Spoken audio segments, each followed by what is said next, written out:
మా గ్రామం ఉప్పరపల్లి గ్రామము. నా పేరు రమేష్ బాబు. మేము 133 సర్వే నెంబర్లో 8 మంది భాగస్తులు ఉన్నాము. మా భూమికి సంబంధించి 2019లో ఋషింగమయ్య అనే వ్యక్తి కోర్టుకు పోయినాడు. దాంట్లో మేమే గెలిచినాము. తిరిగి ఆర్టీఓ కోర్టుకు వెళ్ళిన ఆర్టీఓ ఆర్డర్ ప్రకారం కూడా మాకే వచ్చింది ల్యాండ్. సాగులో కూడా మేము 40-50 సంవత్సరాల నుంచి మా నాన్నగారు మా తాతగారు కూడా సాగులోనే ఉన్నారు. మా తాతగారు 3 అన్నదమ్ములు, అందరూ సాగులో ఉన్నారు. కాకపోతే అనంతపూర్ తహసీల్దార్ గారు మొత్తం విషయం అంతా తెలుసు, ఆర్డర్స్ అన్ని ఇంప్లిమెంట్ చేయమని చాలాసార్లు ఇచ్చినాము. కానీ అనవసరమైన నోటీసులు ఇస్తున్నాడు.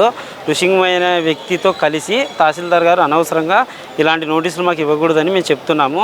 అదే పనిగా కక్ష కట్టి మా మీద చేస్తున్నాడు. మేమేమైనా అడిగితే నాకు సంబంధం లేదయ్యా, అతను నోటీస్ ఇచ్చినాడు, మేము ఇచ్చినామని చెప్పి 2 months బ్యాక్ కూడా అలాగే చెప్పాడు. ఇప్పుడు రీసర్వే జరుగుతుంటే రీసర్వే కూడా ఆపాలని చెప్పేసి సర్వేకి ఇచ్చినాడు. సాగులో మేము ఉన్నప్పుడు కొలతలు అయిపోయినాయి, ల్యాండ్ వ్యాలిడేషన్ చేయమని అనడంతో మేము చెయ్యమని చెప్పేసి విఆర్ఓ గారు సర్వేయర్ గారు మాకు రెస్పాన్స్గా మాట్లాడడం లేదు.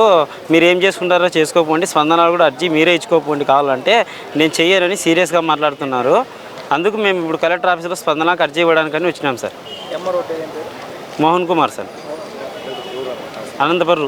అనంతపురం రూరల్ తహసీల్దార్ మోహన్ కుమార్. 1 year నుంచి ఇలాగే చేస్తున్నారు సార్.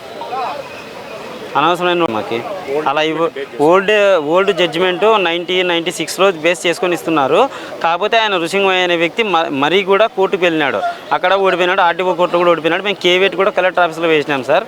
కానీ మాకైతే ఇంతవరకు ఏం కాలేదు. కాకపోతే అతను అనవసరంగా నోటీసులు ఇచ్చి మమ్మల్ని డిస్టర్బ్ చేస్తున్నాడు. మేము ప్రతిసారి ఇట్లా తిరగాలంటే మాకు చాలా ఇబ్బంది ఉంది సార్.